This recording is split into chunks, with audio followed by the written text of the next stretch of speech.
It's almost a secret that some journalists think they have a meaningful, lasting contribution to make to our society. And it's rare indeed to hear a journalist describe her job as a means of nurturing her own humanity.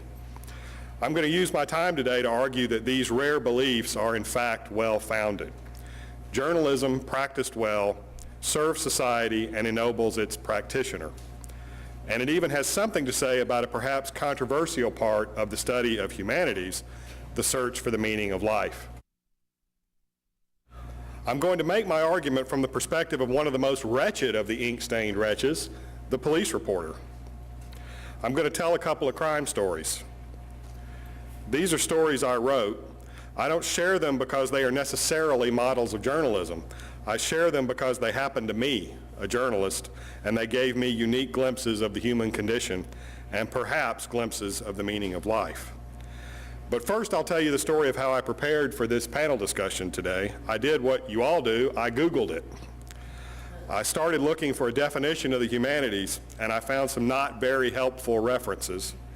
Then I came across a book published in 2007 by a Yale Law School professor titled Education's End, but it was the subtitle that hooked me, Why Our Colleges and Universities Have Given Up on the Meaning of Life. Like a lot of people my age, I love to hear about how the world is going to hell in a handbasket. So I checked out the book from the GPC Clarkston Library. The author, Anthony T. Kronman, argues that the study of humanity should have everything to do with the meaning of life. I'm not qualified to evaluate his critique, which was pretty deep, but I did find his favored definition of the humanities inspiring. Kronman agrees with those who say the humanities put the question of the meaning of life in the context of a long conversation stretching across the centuries.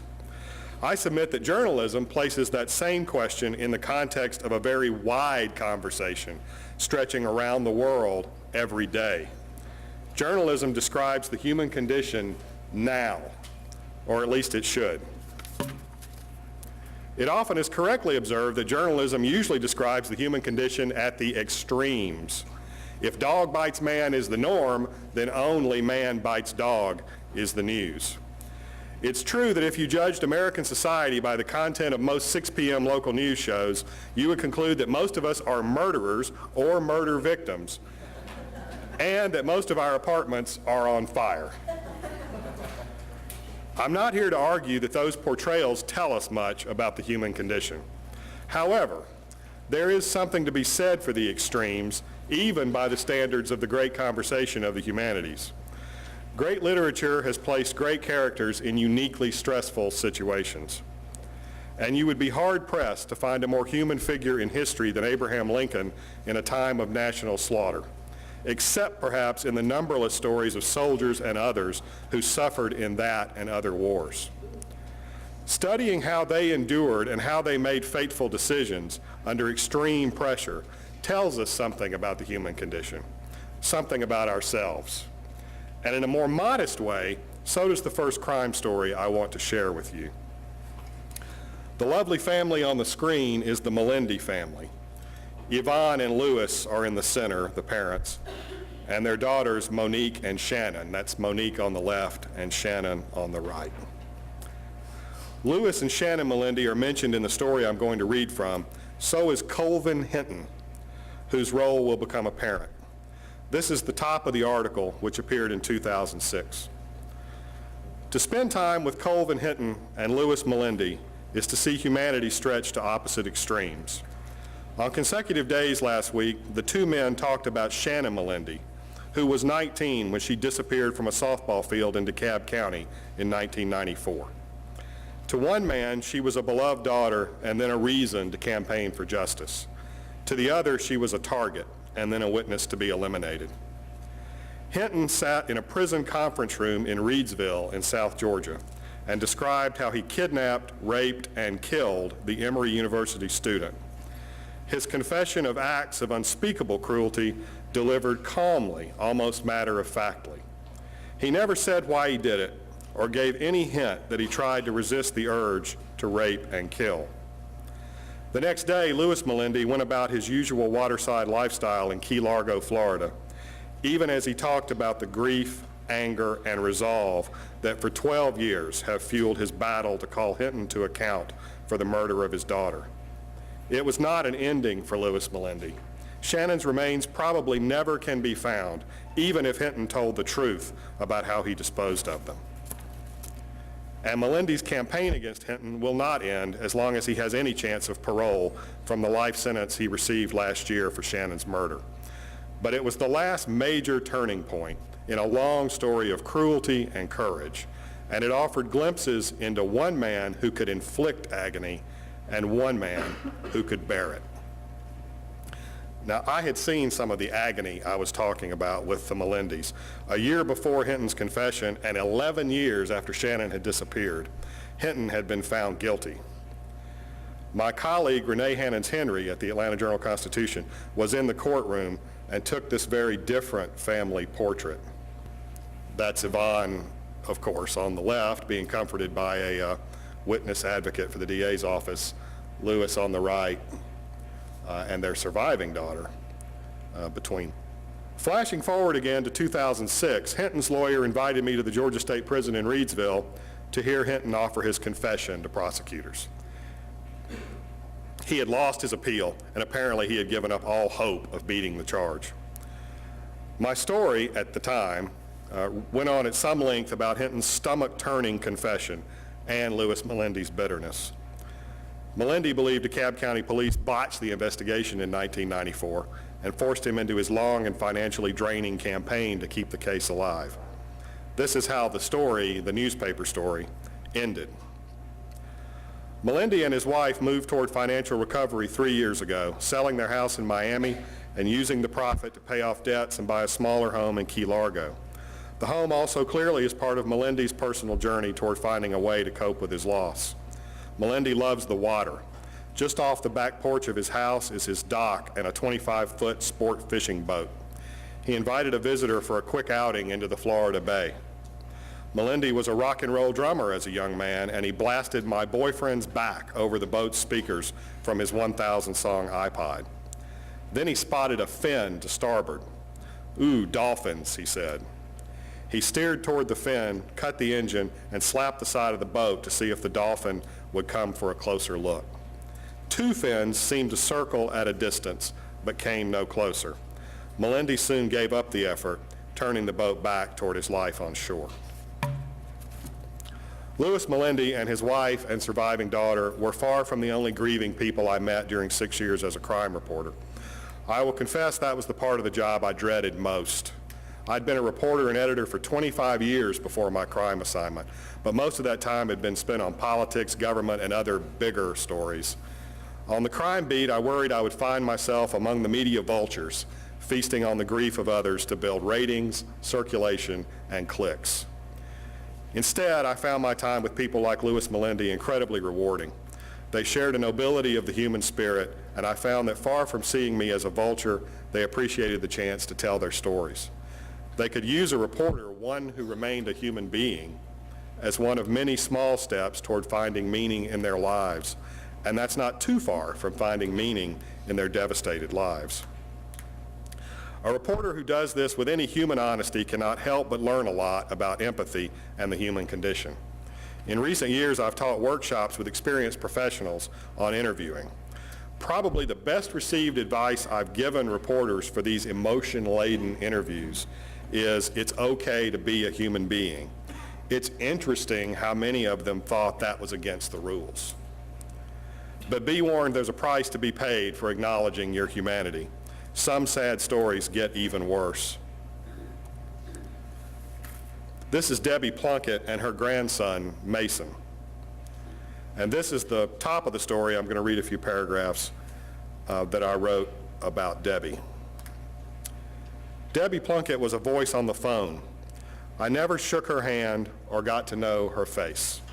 Hers was a voice I heard while scribbling notes on my desk calendar, the way I do when I'm in a hurry or I'm not sure the person on the other end of the phone has a story. Debbie had a story. A little background here. You won't read very many first-person stories in mainstream American newspapers, not on the news pages. I fought ferociously, and so did one of my editors, to tell Debbie's story in the first person from my point of view, because I thought it was important to show how a grief-stricken mother could fight her battle on the margins of society's awareness and almost literally on the margins of the desk calendar of a reporter who was a little too busy. To tell you her story quickly, Debbie's adult daughter Ashley had been murdered in June 2005. She'd been stabbed and thrown out of a moving car. Debbie was raising Ashley's infant son.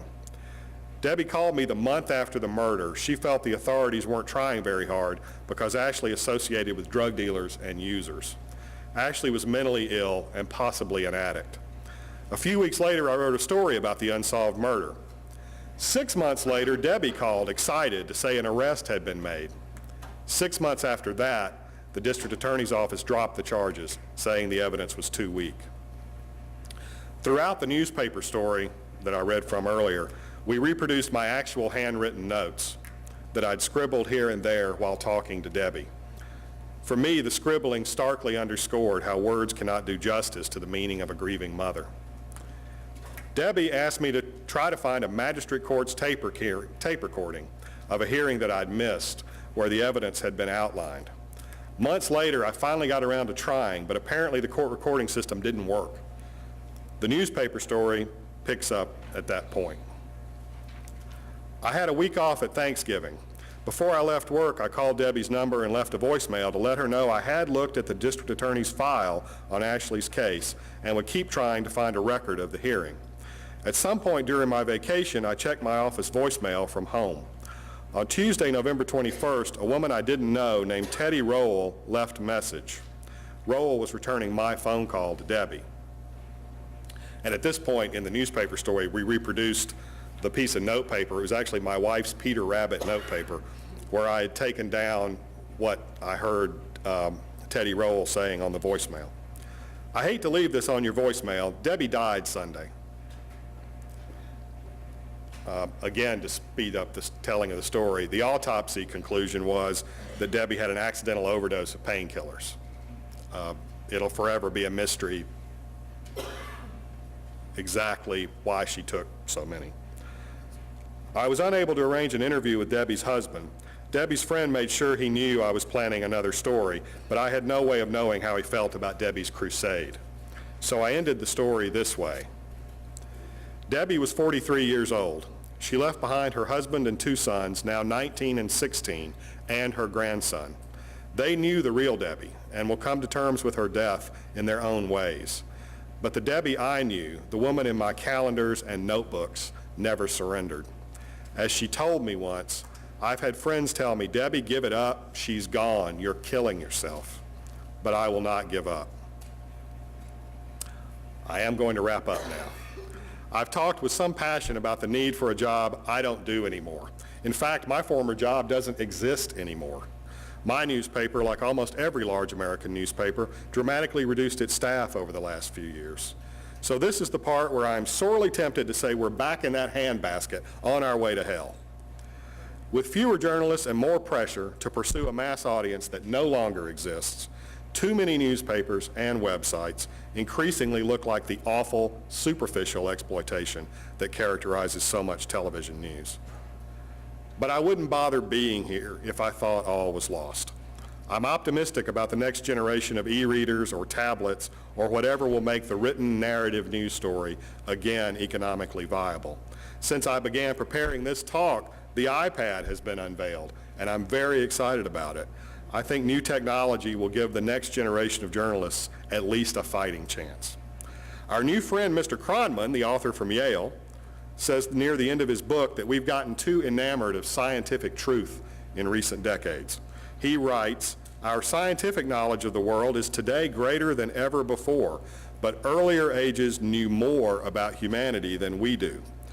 By comparison with their steady attention to the human condition and the great works this produced, our attention is fitful and anemic at best. I'll add that journalism is often fitful and anemic, but it could give steady attention to the human condition. It could enrich both journalists and their audience. It's hard to think of a more meaningful calling than that. I'll look forward to your questions in a little bit. Hi, everybody. My name is Keisha Lancelin. Again, I'm the Public Affairs Director at CW 69. What does Public Affairs Director mean? Not a whole lot of stuff, because I do everything at CW 69, which is one of the things you guys are going to learn in your journeys through communications, if that indeed is where your life is going to take you. Speaking of journeys, I'll tell you a little bit about myself so that you'll know what you can ask me and what I have a little bit of knowledge on when we get to that juncture. I do have a degree in radio, television, and film from Howard University in Washington, D.C. Did I know that I wanted to do television when I got there? No, had no idea. I did a little radio, didn't like the way my voice sounded on air. I did a little film, it took too long. Like, we'd get at the shoot at 4 a.m.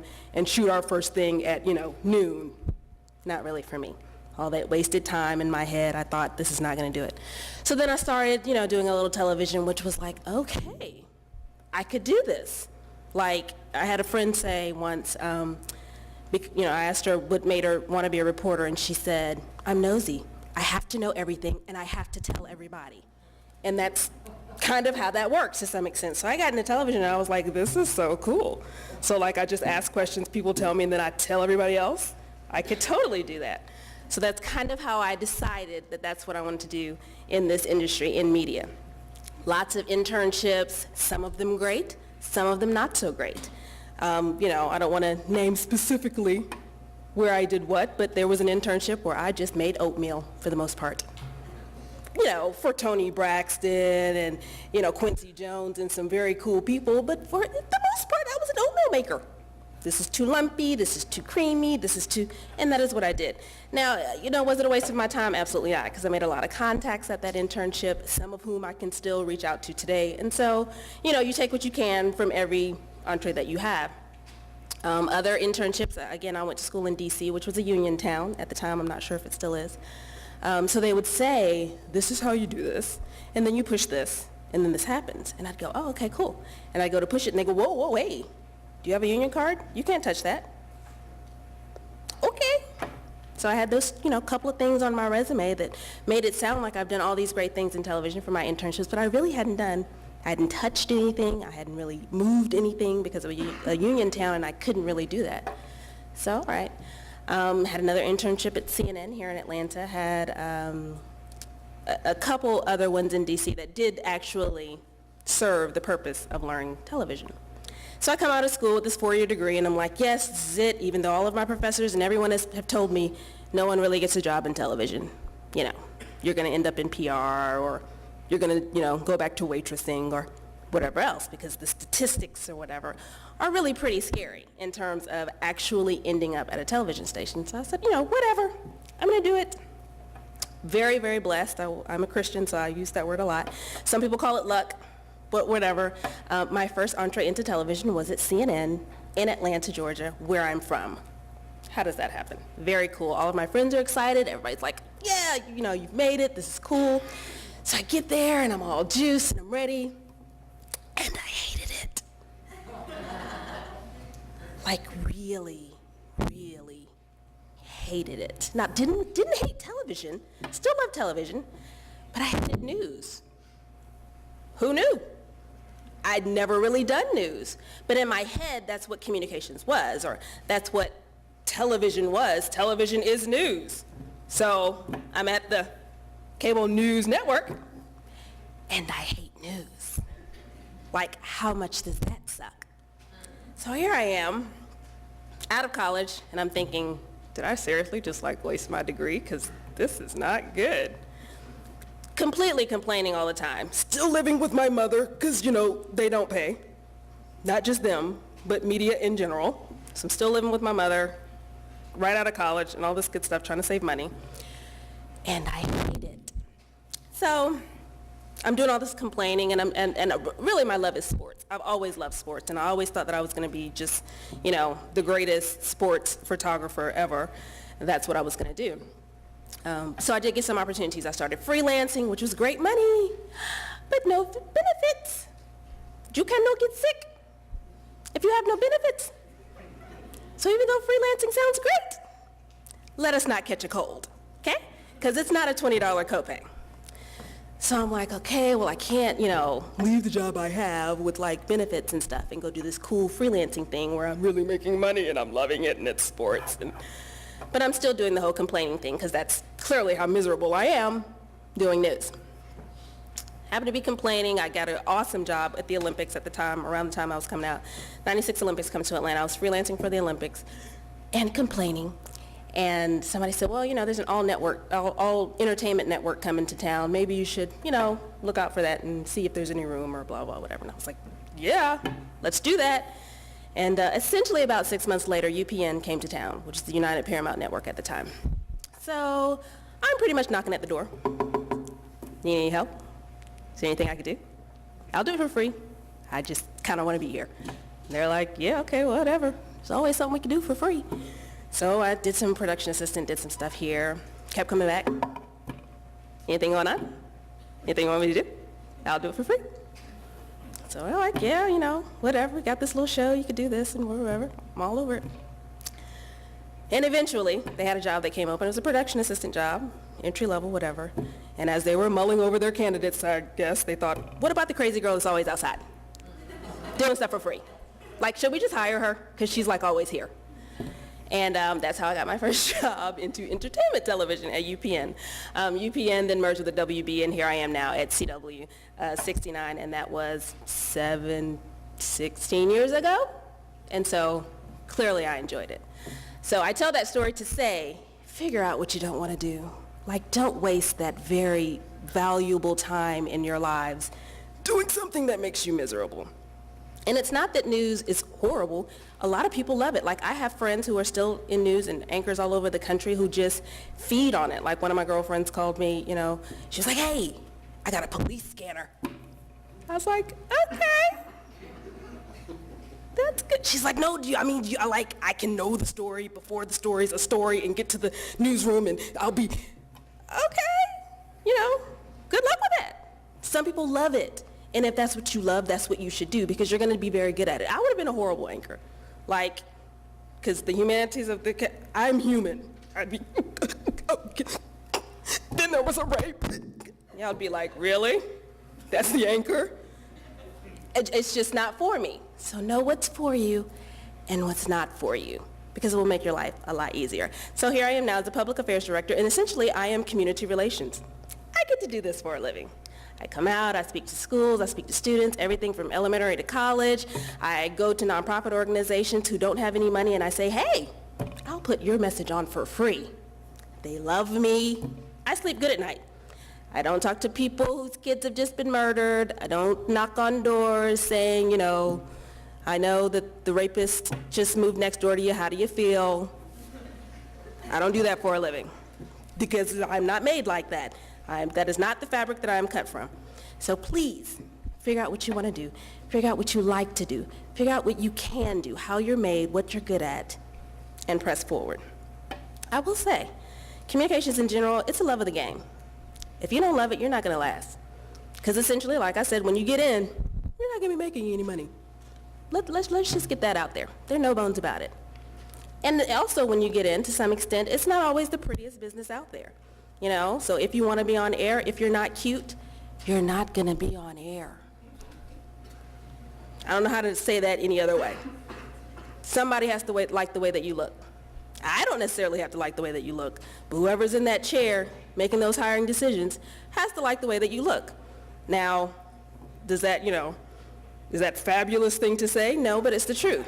And so I want people to understand that. Now, and then knowing that you can take that, information with you and run with it and be great. You know what I mean? But I think it's a lot of times people get in and thinking, no, that's, I'm fabulous. And so the fact that I only have, 3 teeth and the middle one is crooked doesn't matter. No, it matters. Okay? You're not going to get on the air.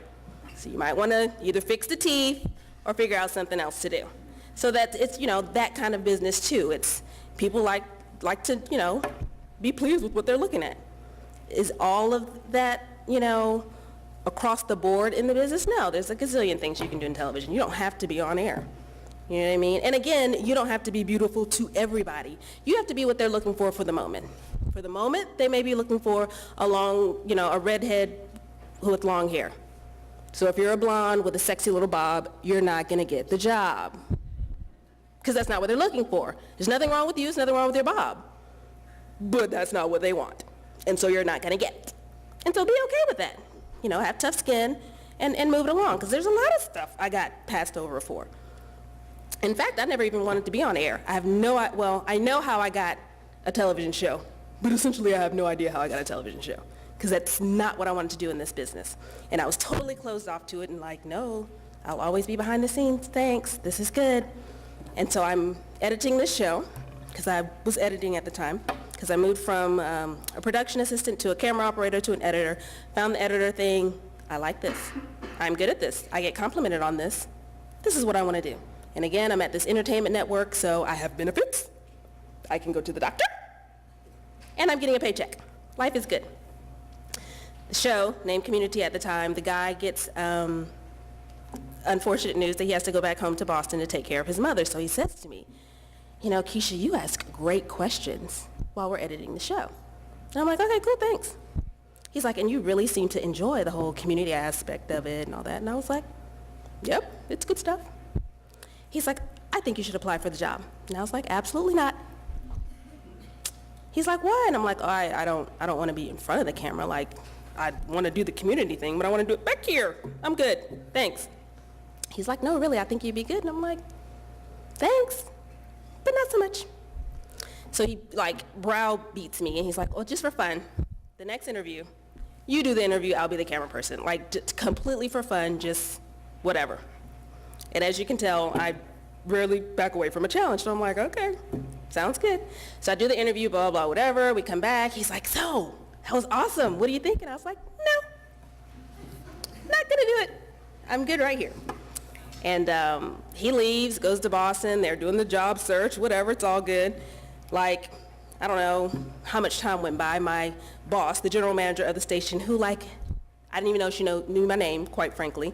Like, why would she talk to an editor? I see her in the halls. We keep it moving. Linda wants you in her office. I'm like, oh, God, I'm getting fired. So I go in Linda's office. And I'm like, hey, what's up? She's like, yeah, I saw your tape. And it was awesome. And I'm like, okay. I am an editor. I've done a lot of tapes. I had no idea what she was talking about. She's like, and if you want the job, it's yours. And I was like, okay. I'm sorry, what job would that be? And she's like, public affairs director, I want you to host the show. And I was like, literally terrified. Like, I felt the sweat pouring off of me. And I was like, what are you talking about? And then it hit me, oh my gosh, somebody showed her that silly little interview tape. So I was like, okay, I think it might have been a Thursday. I'm like, can I get back to you on this? Like, I appreciate it, but can I come? She was like, yeah, take till Monday, tell me what you want to do, blah, blah, blah. I'm sweating all weekend. I'm telling my mom, oh my God, I can't do this. I don't know, you can't look a gift horse in the mouth, but no, not gonna do it. My mom's like, you could totally do it. You'd be fine. I think you should do it. I'm like, I don't know. So I'm praying about it and all this again, putting it on the altar and all this kind of stuff. And literally Monday morning, comes time for me to go in Linda's office. I'm outside her door going, okay, well, God, just whatever you want me to do, make it come out of my mouth. Because I don't really know what's going on here. So I walk into, and she's like, okay, so, what do you think? And I was like, I'll take it.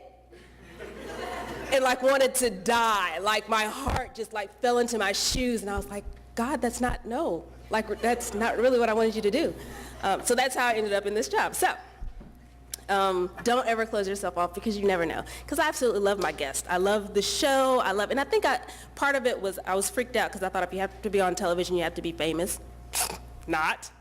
People never know who I am until I say something that I say on the air often, or they hear my voice and they go, or, I happen to have all of my face on and I'm looking all glammed up. They'll go, hey, are you that lady from the show on Sunday? And I'll go, yeah, that's me.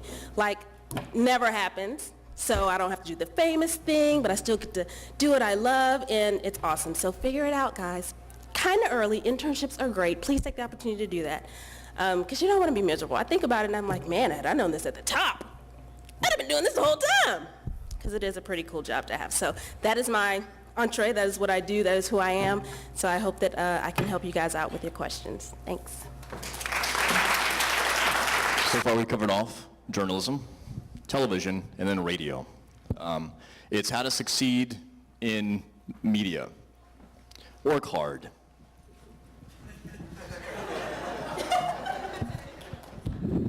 That's it. Whew. No, seriously, these are my notes. So it's blank. Now, BJ will take your questions. Yeah, no. Here's my scoop. I'm born and raised in Atlanta. I've moved around because that's what you do. So be prepared for that. If you do radio, journalism, heck, if you work for Publix, if you're a GM, they'll move you to a store in another state. So be prepared with whatever you want to do to move. I went to the Connecticut School of Broadcasting here in Atlanta because I wanted a career in broadcasting, but I didn't want to go to college because I wanted to get in, get it done, and start on my way. And so that's what I did. 3-month program, graduate from that. I get my first gig in Athens, Georgia. So it's an hour up the road. I see a little UGA thing in the house. Is that cool to wear that here at this college? Yeah? Okay, just checking. I dressed up for you guys today. Otherwise, I would have wore a hat, which would have had Georgia on it. So I moved to Athens for a part-time gig. I'm guaranteed 1 shift a weekend. And that's it. I can drive up there. It's an hour. My shift starts at 3. I'll just leave the house at 2, and I'm there. But I wanted to be the guy that they would call if someone couldn't make it. I wanted to be the guy that they would hire when someone quit. So I moved to Athens. I got a place that was just a couple of blocks from the station, so I could walk if my car broke down. Even though I had an 87 white Camaro with T-tops, it was fantastic. Wasn't always the most reliable vehicle, but I could be at work no matter what. I got a part-time job at Best Buy from 6 a.m. to noon, so I could be at the station for most of the day for free. I went to work every day getting paid at Best Buy, and then the radio station in the afternoon, just to be there so I could be seen, just so I could do whatever needed to be done. Luckily, I did enough of that to where 5 months later, we got bought out. I got my first full-time gig. Unfortunately, half the radio station got fired. A couple of us, got promoted to full-time. So this is the worst way I've ever either been hired or fired by a place. So we get told at like 2 o'clock the radio station's being shut down. So we're like, all right, we need to be at the station at 4 o'clock. We have no idea what the deal is. It's silence. We all go into a jock room. There's like 20 of us in there. Here comes the new owner, because we got bought out, and the new program director. So they come in, and I'm Sanders Hickey. This guy had been in radio forever and loves the way he sounds with everything. The only owner I've ever known that does his own commercials. Seriously. You want to go to Quick Trip? I've got gasoline for you. I'm like, this guy writes my checks. Fantastic. So he comes in, and the program director speaks. He goes, hey guys, my name's Benji. So we went from this guy, who sounds like movie guy, to Benji Kurtz. Fantastic guy. But hey guys, what's going on? In the room next door, there's a list on the wall. If your name is on it, you still work here. If you don't, you don't. You need to go downstairs. And I'm like, holy crap, it's like baseball tryouts in high school.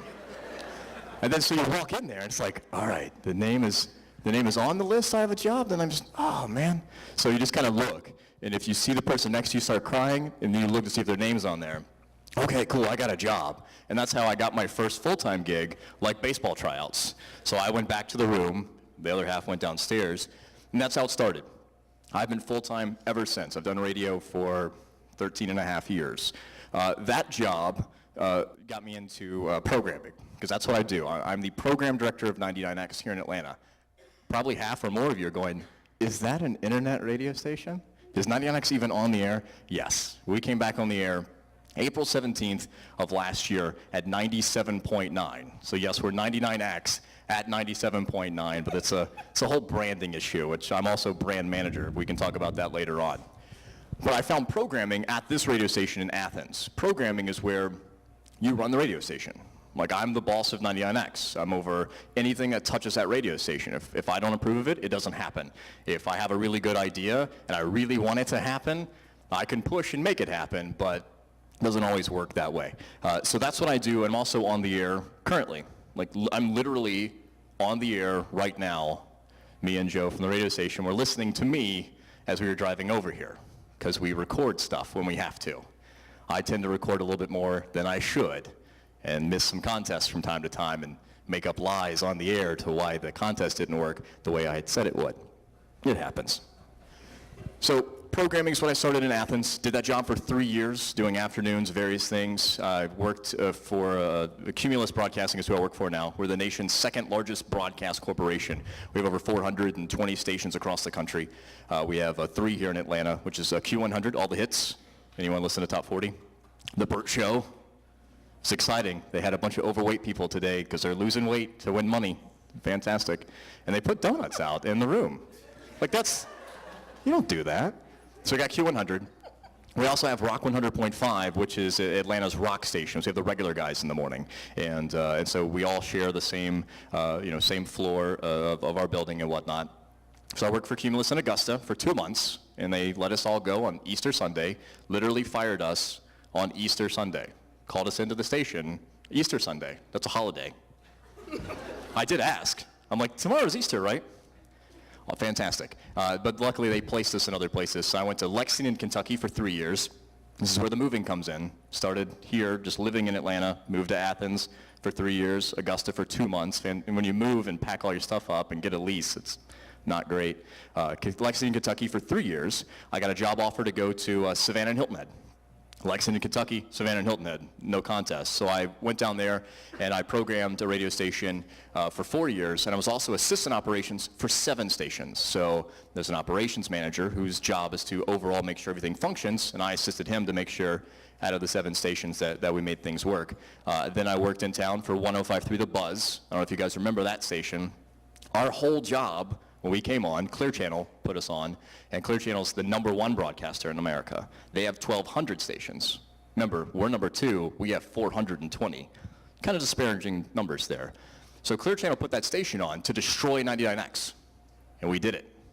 We did it in less than a year. We took the powerhouse that was 99X, and we crushed it. We passed it in the ratings, and we made it really just a bad station. I didn't know that a couple of years later, my job would be to fix the radio station. I might not have tried quite as hard.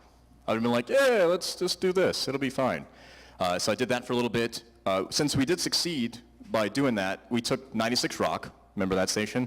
And we took 105 The Buzz. We combined them to what is now Project 961. When that happened, about half the station got let go from The Buzz and with the 96 Rock. And so I left that station and then did some consulting on some things, and then 2 years ago started with 99X. Overall, I've been fortunate enough. I've never done an internship. I didn't go to college. I've just tried really hard, like as much as I possibly could to, learn as much as you can, soak up as much as you can, and do what it takes. Because seriously, someone told me that success is someone willing to do something that other people won't do. That's it in a nutshell. It really is. I'm willing to try as hard as I possibly can because there is a whole line of people that would love to work for 99X, that would love to take my job, probably do it for less money. My goal is to be way more qualified and do it for a reasonable amount of money that they won't want to replace me. And Keisha said something too about there's not money in journalism, broadcasting, and this and that. There's 2 sides of it. My first job, when I finally got full-time in Athens, I was full-time at $13,000 a year. I didn't work in 1879, so it's not like I was rich. It was the 90s. So $13,000 a year is what I had. I did have benefits, so that was good, but I still had to work at Best Buy. So I'm at Best Buy from 6 a.m. to noon or 2. I'm at the radio station at 5. My shift ended at midnight. So that's my schedule every day. And I'm in Athens, so of course at midnight I go drink with my friends until 2. And I go to bed about 3 or 4 and I wake up at 5. It was good times. So that's $13,000. The other spectrum is Howard Stern. 5 years, $500 million. I'm pretty sure I could retire on that sort of thing. There's everything in between. In Atlanta, we're the 7th largest market in the country. So in front of us is New York, Los Angeles, Chicago, San Francisco, Dallas, Houston, and then Atlanta. So it's harder to get any bigger than this. When you're at this point in the game, you don't really want to unless you're from those areas because there's not much difference between those sorts of things. Salary-wise, not much different. Once you get to this, you're doing pretty okay. You know, I'm not starving. Could I make more money? Sure. But again, the goal is not to make so much they want to fire you, to get somebody else to do it for less. You got to find that fine line. There's people in my building that make crazy money. Like crazy, I'm looking to throw bricks at their head because I probably could do their job too, and I could take half of what they make and still make more than I make now. So that's the case. Yeah, so you can do all that, but you can't do it unless you sacrifice to get there, unless you work hard to get there. So many people are like, what do I need to do? I want to be in radio. Well, bust your ass. Get up to the radio station. Be here. Get an internship. We have people that just work for free. Like, I didn't know we had 52-year-old interns. Well, you know, they're just kind of here because they want to do it. I don't even know if it's legal, so I didn't really say that. That we've got free laborers at the station. But they have a desire to get into radio. I also did a year of television. When I was in Savannah and Hilton Head, I did a year at Fox 28 News at 10. It was a partnership. I did afternoons on my radio station, and they wanted to do some synergy to add a little bit of life to their newscast. So every Tuesday, I would come in and do 2 segments, entertainment updates. So if I can do television, you can. Not that I'm not the most attractive person in the world, but they made me stand on a box once. Only once. So we did one cut, you know, we're doing a segment, I'm on the box. And in the middle of my segment, I'm like, guys, I'm on a box. Seriously? So I step off the box. I'm like, look, and it's really like a foot difference. I'm like, does it matter if I'm a foot taller or not? You know? So if I can do television, even doing stuff like that, and they kept me around for a year, you can. But you got to try to do it. You got to work hard to do it. It was a new experience for me. So I got into the TV station, never even been in one before, and said, how does this thing work? What does that guy do? Cool, show me. What does that guy do? Awesome, show me. I don't need these things, but it's good to have it, because you never know. Somebody in town could give me a call and say, hey, you want to do host Good Day Atlanta? Absolutely. I've got all the requirements that I need to do something like that. I wouldn't have it if I just walked in that TV station and said, I'm BJ Kinard. Done. Because I could have done that. I was locally famous. I'm quasi-locally famous here. And unlike Keisha, I do go into places and go, do you know who I am? I don't want to pay for my food. I go by Kinard on the air. So when I do reservations, yeah, that's Kinard. That's spelled K-I-N-A-R-D. You know, the other day I'm talking to the person that I'm with. The other day on the radio station, 99X. No, I'm not recognizing yet. Man, believe me, I do that. I don't want to pay for anything. So that stuff does happen as well. But so the point is, when you know, you can ask as many questions for all of us, and we'll be as honest as we can. If you try hard in anything, you'll succeed. Sometimes it sucks. It does. I've been unemployed. You'll be unemployed at various points. But as long as you try hard and you're willing to try harder than the person next to you, because everyone in here is gunning for your job. You don't even have the job yet, but they want it maybe worse than you. Be the person that wants it worse than them, and you'll be successful. You said it was, I guess you could say physically straining, getting into the job market that you're talking about. So what do you think the success rate of someone like me trying to get into broadcast journalism or anything? It depends on how hard you work. It depends on what you put into it. Do your research. Don't walk into things blindly, because we can tell.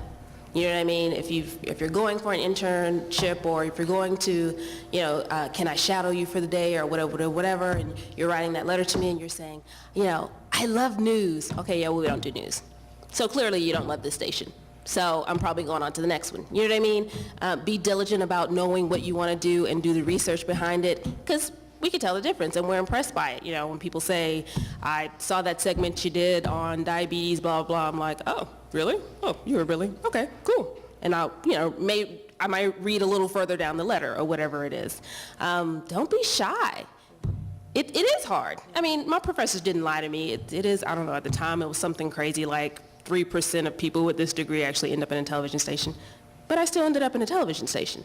You know what I mean? It is not impossible. Like I said, I had a gazillion interns. I think I had 5 while I was in college, and then I did free things when I got out of college, still living at my mother's house, which was a disaster. So if you can avoid having to go back home, you know, that's always great. But I did what I had to do. Now, some people don't have that luxury, you know what I mean? So I had friends that were working a full-time job and working somewhere else for free and doing an internship, and yeah, they're still in the business too. So do your research, figure out what you want to do, shadow those people, find a mentor, hey, can I take you out to lunch, or can we do coffee? Because, it's a recession. You can't be taking everybody out to lunch. Can I buy you a cup of coffee? Go to Starbucks, pick their brain, see what they need, see who they know, who needs somebody. That's how you're going to be able to, make a shine and step up. Okay, thank you. Yeah, and I'll reiterate too, I don't owe you anything. Like when you walk in my door and sit across from me in my office, I don't owe you anything. You have to prove to me why I'm even letting you get in there in the first place. And I know it sounds like harsh, but it's true. There's so many people who want to be sitting, number one, where I am, number two, where you're sitting, across from me, wanting to come work for my station or one of our other stations. You have to show me why you deserve to be here. And if for 1 second, if I think that you haven't tried, done. Because if you're not going to try to even get in to see me or to try hard for the interview or whatnot, you're not going to try hard for me when I hire you. Because I have a certain level of excellence that I expect, and of all of my workers. Our afternoon guy, Lewis, you could ask him, if I say I don't want questions, his answer automatically is, I want answers. Because that's how I function, and that's how a lot of the industry functions as well. We multitask. I program all the music for the radio station 24 hours a day, 7 days a week. I do an air shift. I run the station. I do events. I'm even talking while on the air right now. Look at that's like 2 places at once. So my time is pretty precious to me. So if I come in and I feel like you're wasting mine, you've got 2 seconds after that, and it would be done. So you just have to make sure that you know enough about what you're getting ready to talk about with the person you're talking with that we like you and want to get to the next step. Thank you. I would just throw in, all of that advice is excellent for any form of journalism. I would add, start now. You need to love this. Anything in this business, you need to love it or you're never going to tolerate it. And I think one of the reasons, and I didn't go into television obviously, but when you look at an industry where 3% of the majors wind up in a television station, 60 or 70% probably bailed out long before they really tried. Because at some point along the way they found out they didn't love it. You need to love it. And you're not going to know if you love it until you do it. So come work for the Collegian.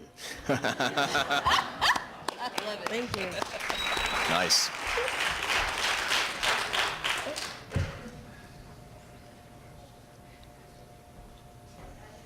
Hey. Oh, thank you for clarifying the radio format in Atlanta. Yeah. It's getting very confusing with all the radio stations. That's great. There's over 30 signals in Atlanta. People don't realize that. Over 30 stations you can listen to. Okay. But my question is for the newsprint for the Collegian. And my interest lie in actually writing, communicating with other people. I have a passion for bringing out the best in people and finding stories within communities to write about. And I really, though, I don't know if it's really going to sell. Because it seems like so much media is based on hardships and problems.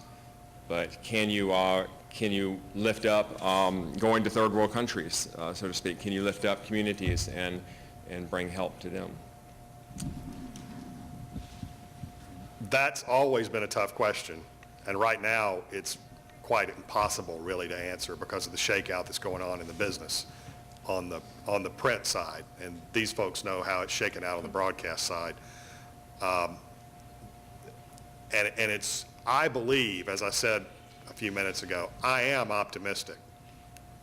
But how exactly it's all going to play out, I don't know. But I believe that there is a fundamental craving for storytelling and for information, that especially in a participatory democracy, that people need and want and ultimately do place a value on, even right now, though right now information is free. Information wants to be free. Well, information's not going to want to be there if it's free. I'm not going to want to produce it forever if it's free. I do think it's all coming. I do think we will ultimately end up again with, and some newspapers still qualify for this description, of newspapers that really serve their communities and are out there shedding a little bit of light on the human condition and what people know to participate in our democracy every day. I think those organizations will survive. You're less and less and less going to read them on dead trees. You're going to read them on some new devices that are as easy to use as dead trees were and as attractive, and you can lie down on your sofa and read it and everything will be great. It's going to take a lot of time. I think this generation of journalists that's getting into the business now is going to have to be very entrepreneurial. It's going to have to try things. People are going to have periods of unemployment. If I do, then you will, coming straight out of school. But I hope you'll all keep at it, because when I'm out of this business, I want to lie there on the sofa with my really cool device and read about my community and about Haiti and about trying to solve persistent problems around the world. And that's only going to happen with what I think of as traditional mainstream journalism, whether it was print newspapers or Walter Cronkite, and I believe there will be an appetite for it, but I can't tell you it's going to be easy. That we're in a shakeout period, and there's that you can't see the end of the tunnel yet. And there are internships for magazines, such as National Geographic, do you know? I'm not a magazine person. Magazines have been hurt, and titles have shut down. I can't really advise you on internship. Print, newspaper internships still exist, much fewer than there used to be. They're so busy bailing water at a lot of places that, entry-level hiring has stopped, and internship programs have decreased. An upside to all the fragmentation is you can just start doing it. You really can. You can get experience at the Collegian. You can also, that's two, you can also, blog, and you can find, if you fill a need, it's now basically free for you to produce information and offer it and try to build a little social community around what you're doing and learn that way. But yeah, if you need to pay your bills, then you're 6 a.m. to noon at Best Buy while you're doing that. And I'm actually interested in going into public affairs or public relations, but I'm trying to figure out exactly how I can do that and bring in social justice and helping out young people in the communities. And I'm just trying to figure out and actually pinpoint what exactly public affairs, what exactly I can do, tying in. Let's see. Community relations may be a better way to say it. My title is Public Affairs Director, but I do community relations in that I link the station to the community, whether it be through panels like this, whether that is through the public service announcements that I put on for organizations, for young people, or mentoring or whatever. That's what I do. I make that link. I make CW69 an actual real, I can touch it venue for those types of things. Do you know what I mean? Yeah. So in terms of public relations, I do that in my job too, because you'll find out that you wear a lot of hats and you do a lot of stuff. But in that aspect of it, I'm promoting in the public relations hat that I wear. I promote this station. You know what I mean? Whether that's going out and throwing out T-shirts at a movie premiere, or that's going out and setting up a booth at the Autism Walk or whatever to promote the station, so that people know who we are and where to watch their favorite shows and all this kind of stuff. So it's almost two completely separate things: the public relations hat that I wear and the community relations hat that I wear. Does that make sense? Yes. So is there a way to do them both? Typically in radio and television, yes. Because again, there's not going to be two separate jobs for those, not anymore. Everybody's kind of lumping it all together to some extent. Do you know what I mean? At a public relations firm, no, not so much. I mean, I guess you could specifically work on the stories that are only for CARE or that are only for UNICEF. To that extent, maybe. But are you really going to fulfill that love of the community relations? Not so much. Okay. Does that answer your question? Yes. Okay. In the technology age, well, let me start off with this. I've met many people in the field from, Fox 5, CNN. I've actually met two of your personalities, Sean and Lewis, through some other friends of mine. And I've gotten their contact information and we've done the email thing, but I've never gotten any correspondence from them.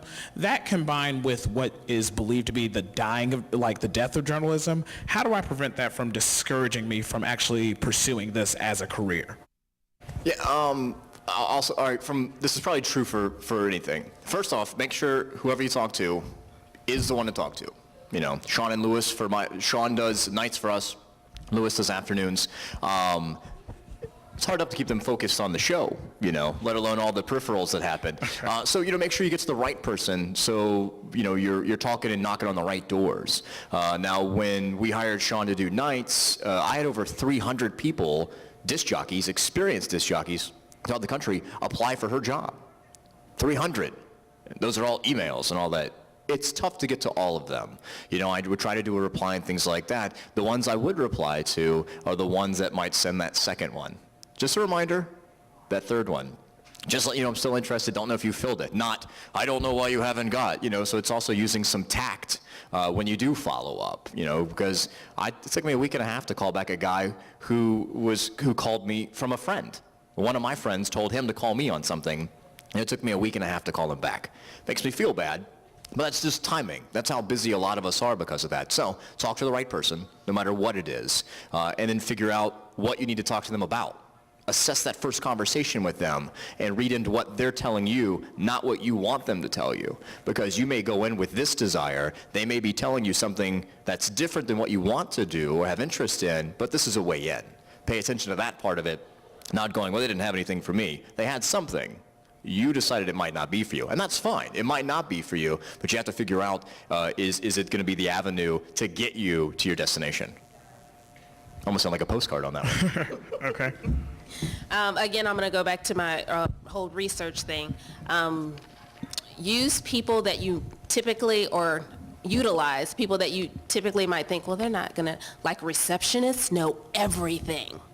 Like my receptionist knows everything. And she'll tell people, they'll call with little questions or whatever, trying to get to me, or, I've left her an email and I've left her a voice message and her intern called me back, but she didn't call me back and blah, blah, blah, and whatever. And first of all, if the intern calls you back, you're a step ahead of like 12 other people, because I don't even, tell her to call everybody back. Some of them I'm just like, no, not enough information. Calling me and saying, hey, this is John, such and such, you can give me a call, blah, blah, blah. About what? Would you, so, do you know how many phone calls I get a day? Your name means nothing to me. I'm not trying to be harsh, but seriously, tell me what you want. Because one, the intern might actually be able to help you, or my assistant might actually be able to help you, and I'll be like, oh, they want to know such and such and such, or how to get to such and such, or blah, blah, whatever. Yep, handle it. But all that, trying to make me think that you're my friend, I know who my friends are, okay? And I don't know a John who sounds like that, so I'm not calling you back. And I'm probably not going to have her waste her time calling you back, because you didn't even tell me what you wanted. So be specific and, do your research, because the receptionist probably could have told that person whatever. She'd have been like, yeah, you need to tell her what you need. You need to be specific, whatever. Or she'll say, some of them will call before interviews. Well, I can't remember, and I think she's like, you need to, figure out when that time is, and you need to be on time, and you need to be dressed appropriately, okay? Not for everybody, but for Keisha, yeah, she's looking at it. Because how you present yourself initially to me means something to me, especially depending on the position that you're interviewing for or whatever. If you're going to be representing me at some juncture, you can't be looking all crazy. And so I'm going to check that out. You know what I mean? If it's for something, that you're going to wear jeans and a t-shirt every day for, and you happen to ask, hey, I'm coming from class, is it okay if I have on khakis and a golf shirt? Yeah, whatever. Because what you're going to be doing, you're going to be wearing jeans and a t-shirt regardless. So I'm okay with that. But ask. Figure that stuff out. Don't just go off the cuff. You know what I mean? Utilize those type of people, too, that you might not typically think about. Ask some questions. Hey, this is such and such, and I was just trying to touch base with whatever, blah, blah, blah. And she might say, oh, like he said, oh, that's the wrong person. They can't help you with that. That's why they didn't return that phone call, or that's why you didn't get that email reply, or whatever. Who you really need to talk to is, or something like that. You know what I mean? Utilize different ways to try to figure that out. Do a little research. It takes a little time, but works out in the end. I would just say again, start working now. Work now in what you want to do. Go out there and do it. And there is an opportunity here on campus. Let me think again what the name, it's the Collegian, that's Yeah. it. Like, I hear that all the time, And they don't do it. and I have never gotten one email. Seriously, I speak at places and I do things and people get my cards. I never get anything from them. Never. So I'm not even expecting to get anything from you. I know it sucks, but But when you do, when I do, it'll stand out because Okay. everyone says they'll do it and no one ever does. I've got a huge interest in automobiles, and I really want to be an automotive journalist. And I guess it's kind of a specific sort of field. So I'm just trying to figure out, I know Mr. Kinard said, like, you know, be seen, be there. So you think it's just a good idea to just kind of get in, say, like print, like I'd like to write for a magazine, newspaper, website. You think it's sort of just a good idea to get in? And like, how long did it sort of take for any of you to like get right where you wanted to be with your careers, I guess? Sometimes 30 years. You know, I mean, it's a lot of times it's luck. Yeah. You know, someone, you know, gets hit by a beer truck and they need someone to replace that person. If you're the next qualified person, you get it. And that's your goal, is to be the next qualified one. I know through each one of our mediums, you know, even doing automotive journalism, if you're interested, you have an avenue to do that through each one. Dagmar Mitcab, who does the weather for CBS here in town, was an automotive journalist before that. You know, Stu, one of the two Laugh Stews from whatever, one of them does the auto shows for ESPN2. My man doesn't know anything about cars, nothing, and he's hosting a car show. And he started that through radio. All of those will also hit an avenue to, you know, to doing journalism as well. You know, you could start there and then do an ESPN thing or a radio thing. So. And be open. You really don't know what you want to do. I mean, I say that, I didn't know I wanted to do this until I was unemployed and there was a part-time posting, and I love it, absolutely, it's just fantastic. You just don't know. Actually, my question is going to be about age. Graduate from Connecticut School of Broadcasting as well. Actually worked for the Atlanta Journal for about 4 years, and they did some downsizing, which put me back out here again. And really, I had the opportunity to work in the education department, which my dream is really to be an on-air host. And so it gave me an opportunity to come back into the field of going back to school. But here's the thing, okay, I'm 40. And so a lot of times, I try not to get discouraged because I understand. I mean, you know, they come out of college and they are so ready. I tried for an internship, and actually I'm so blessed my boyfriend works at CNN, so I'm like hounding him, baby, I just want the internship. You don't have to give me a job, just give me something free, honey, just give me something free. But even when going out for the internship, I do understand that the young people are so energetic. Doesn't mean that I'm not as energetic, but just my question to you guys is, anything else that you can add? I mean, doing research, I understand, before you go out for the position, and anything else that I'd love to hear from you that will help to continue to encourage me in the age that I am in. I would say use that. You know what I mean? Use what you have to benefit you. What you have that the energetic 21-year-old doesn't have is experience. Mm-hmm. What you have is you have color. You can add color where they can't. Not because they're not fabulous, just because they don't have any background. They haven't done nothing but been in school and stay at their mama's house. Use that. Use that as your angle or your niche or whatever it is that you need. In terms of, like I said, in terms of being on air, don't get discouraged because somebody needs the look that you have, and somebody doesn't. And so, that's just kind of the luck of the draw. You know what I mean? If they happen to be looking for a black woman, you might just fit in there. If they happen to be looking for an Asian man, not so much. Yeah. You're just not going to get it. And so don't let that weigh you down in terms of what your experience is and what your skill level is, and keep that in mind that, okay, you know what? That didn't work, but I wasn't who they were looking for, but I'm who they're looking for, and so I'm going to try for that. That's the attitude you kind of have the entire way through, not just because I could get fired tomorrow. So I'm going to have to pick that attitude up again, being the 40-year-old going against the 18-year-olds. It's just how it is. I have that in the back of my mind all the time. Yeah. You know what I mean? We joke and stuff at work, every time I wear something, with a little cleavage, my ratings go up. So they're like, you need to wear that shirt more often. You know what I mean? Yeah. people are visual people in terms of being on air. Now, can I pull that off every day? No, I have a husband. I would get my head bashed in. But on the times that the button pops open or whatever, you know what I mean? And that's in the back of my head. I'm like, man, that sucks. That's kind of the bit. Really? Did my ratings really go up? But yeah, it does suck, and yeah, it is the truth. You know what I mean? So you can't let that be a hindrance at all in terms of the on-air part of it. Right. In terms of people, knowing people, to know people, like the fact that your boyfriend works at CNN, yes, that works. Yes, networking works, but you still have to be good. You still have to be honing those skills. You still have to be writing. You still have to be keeping those research skills fresh and on top of it. Because, yeah, I know people, and people know me, and they feel like that means they can get a job. And I'm thinking to myself, you hadn't done nothing in about 3 years since you got laid off. Like, what the heck? Seriously? You got to keep it up. You got to keep, just knowing me is not enough. Knowing me and I know that you got some skill, that's what does it. Yes. Does that make sense? Yes, it does. I just want to add one quick thing, kind of what you're talking about for everyone else. When we started doing what we do, technology was ridiculously different than it is right now. Every one of you have the ability right now to walk out of this room, go to your house with a computer, sit down with just the keys, and type up something that can be a blog that people can log on to, and you can build a following. Okay. Build a big enough following, someone's going to hire you. With a webcam, you have the ability to do a TV something. Whatever you want to do with that, you can do it. Get enough following, like that fantasy girl, whatever her name is. I can't remember her name. It turned out to be an act.